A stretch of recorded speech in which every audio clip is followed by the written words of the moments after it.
کہ یہ اپنے نانا کے قریب ہوں گے، اور تب پتا چلے گا کہ آج جو مخالفت کر رہے ہیں چند چیزوں کی بنیاد پر. کوئی کہتا ہے کہ بہت علی علی کرتے ہیں گمراہ ہوتے ہیں، کوئی کہتا ہے کہ ان کی بارگاہ میں ان کی آقا میں علم نصب کیے جاتے ہیں تو اس لیے گمراہ ہوتے ہیں، کوئی کہتا ہے کہ یہاں پر تعزیے رکھے جاتے ہیں اس لیے گمراہ ہوتے ہیں. عزیزان گرامی، ایک شعر ہے ہمارے برادری بزرگوار، ایک بات تھی معلوماتی شخصیت حضرت حافظ سید محمد طلحہ بھائی صاحب قبلہ تشریف رکھتے ہیں یہاں پر. میں ان کی نظر ایک شعر کرنا چاہتا ہوں کہ ہر چے گیرت علت علت شبد، ہر چے گیرت علت علت شبد، کفر گیرت کامل ملت شبد. اور اس کو آسان لفظوں میں کہہ دوں کہ وہ ہمیں کافر کہتے ہیں تو کہتے رہے فراز، امی کہتی ہیں جو کہتا ہے یا علی آپ کا یہ نام بھلا لگتا ہے، آپ کی محبت میں یہ الزام بھلا لگتا ہے. لوگ کہتے ہیں آپ کی محبت میں کافر مجھ کو، اور مجھ کو یہ الزام بھلا لگتا ہے. گرامی، یہ بغض صاحب سجادہ کا بغض نہیں، یہ بغض ازلی ابدی ہے کہ جن کے ماتھے پر مہر لگ چکی ہے کہ یہ کبھی فلاح و بہبودی نہیں پا سکتے ہیں، ان کو کوئی بھی حجت آپ تمام کر دیجئے ان کے لیے ناکافی ہوگی. بھئی ہم بھی اختلافات کرتے ہیں بہت سی مروجہ چیزوں پر، لیکن جو عین شریعت کے مطابق ہو رہی ہے آپ اس میں کیوں اختلاف کر رہے ہیں؟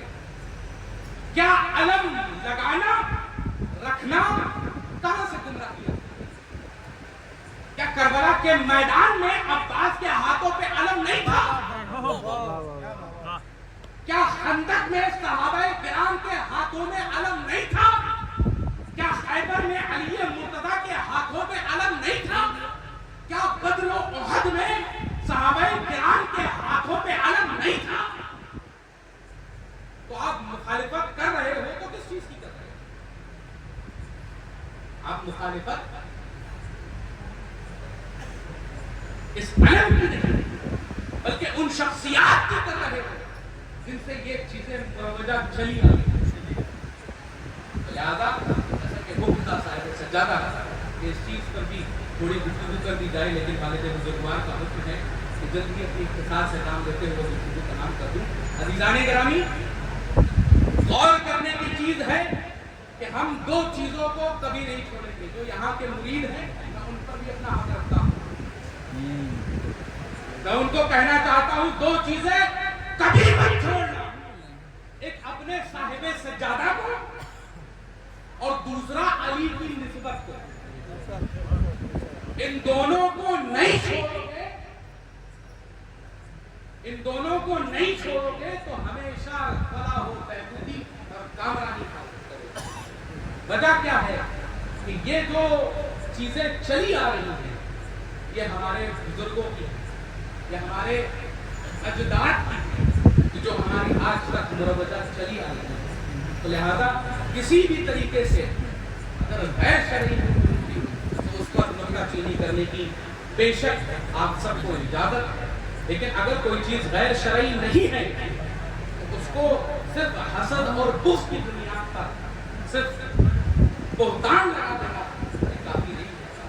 لوگ الزام لگاتے ہیں کہ یہاں علی علی بہت زیادہ کیا جاتا ہے. کیوں نہ کیا جائے؟ یہ اولاد ہے جن کی تو حق ہے اولادوں کا اپنے باپ کی بابا کرنا. جو جس کی اولاد ہو وہ جا کر اپنے باپ داداؤں کا بابا کرے. ارے ہم علی کی اولاد ہیں تو ہم اپنے باپ داداؤں کی بابا کریں. اولاد کو کرے. کوئی کہیں سے کوئی بیان جاری کر دیتا ہے، کوئی کہیں سے بیان جاری کر دیتا ہے. ایک ایسے ہیں کہ وہ کہہ رہے ہیں کہ مولائیت کو جنازہ مولائیت کا جنازہ نکال دیا جائے گا.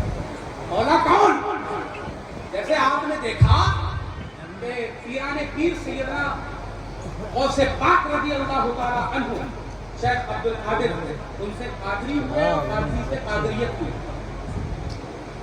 حضرت خواجہ معین الدین چشتی، لفظ چشتی سے چشتیت ہوا. فاضل بریلوی احمد رضا خان، ان سے رضویت کی، بریلی سے بریلویت کی، ہراتی سے ہراتیت کی.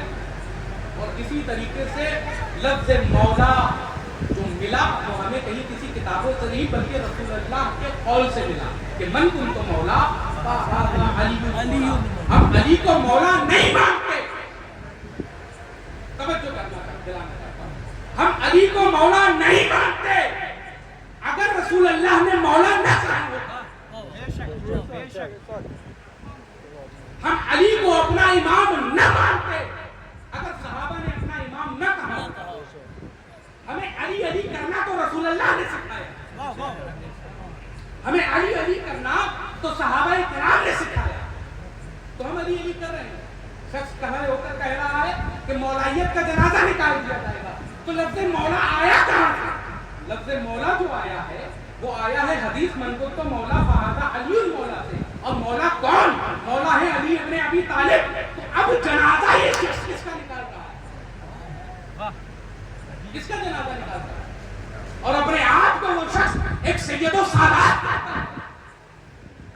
تو ایسوں کی سیادت میں شک کرتا ہوں میں کہ جو اپنے باپ داداؤں کا جنازہ نکالنے کے لیے بیٹھا ہوں. ایسی اولاد سے تو لانا ہونا تو بہت اچھا ہے. جو مولائیت کا جنازہ نکالنے کے لیے، دوسروں کو خوش کرنے کے لیے اپنے اجداد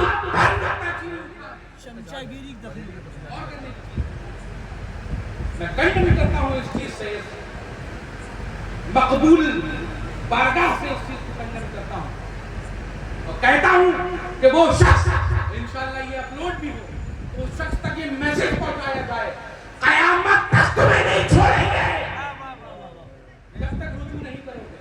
مولائیت کا جنازہ نکال رہے ہو نا، تو مولائیت کا جنازہ کیسے نکلے گا وہ تو تم نے اپنی زبان سے نکال دیا.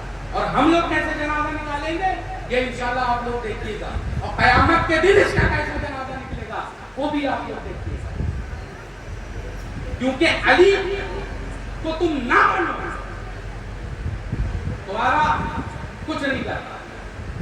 لیکن اگر علی نے تم سے نظریں پھیر دیا تو تمہارا کچھ باقی نہیں رہے گا. آپ ہزاروں کو مانو یا نہ مانو، لیکن ذات علی ایسی ذات ہے کہ تم ان کو نہ مانو تمہارا جاتا کچھ نہیں. لیکن اگر علی نے تمہیں ذرا سا بھی نظریں گھما لی ہے تو تمہارا کچھ بچے گا بھی نہیں. غور کرنے کی چیز ہے اس چیز پر کہ دو چیزوں کو کبھی مت چھوڑنا، ایک اپنے صاحب سجادہ کو اور دوسرا علی کی نسبت کو. اور اس بارگاہ سے فیض لینے آئے ہو تو با ادب ہو کر، با ملاحظہ ہو کر اور ہوشیار رہ کر اس بارگاہ میں حاضری دینا. یہ بارگاہ عام بارگاہ نہیں بلکہ ایک سلطان کی بارگاہ ہے. جو دیتے ہیں تو اتنا دیتے ہیں کہ نسلیں فراوانی سے بھری رہتی ہے. لیکن عزیزان گرامی جب گستاخی ہوتی ہے اس بارگاہ میں اور جو رزق ملتی ہے تو آپ لوگوں نے آنکھوں سے اپنی دیکھا ہوگا کہ بہت سے لوگ ایسی راندے بارگاہ ہوئے اس بارگاہ سے کہ جن کو مرتے مر گئے لیکن پانی نصیب نہ ہوا. اس بارگاہ میں آنا تو با ادب ہو کر آنا. کیونکہ آج جب حاضر ہو رہا تھا تو آپ لوگ جو عام بارگاہ سمجھتے ہو کہ عام بارگاہ کوئی عام بزرگ ہوں گے تو ایسے ہی چلے گئے، پیٹ کر کر بیٹھ گئے، پیٹ کر کر نکل گئے. عزیزان گرامی یہ سلطان کی بارگاہ ہے، یہ سید کی بارگاہ ہے، یہ آل نبی اولاد علی کی بارگاہ ہے. یہاں پہ اپنے سروں کو جھکا کر، اپنی آنکھوں کو جھکا کر، اپنے دلوں کو زمین پر لٹا کر یہاں پر حاضر ہونا ہے. یہی آپ کی نسبت کام آئے گی اس دنیا میں بھی اور روز قیامت بھی. وما علینا الا البلاغ. السلام علیکم ورحمۃ اللہ.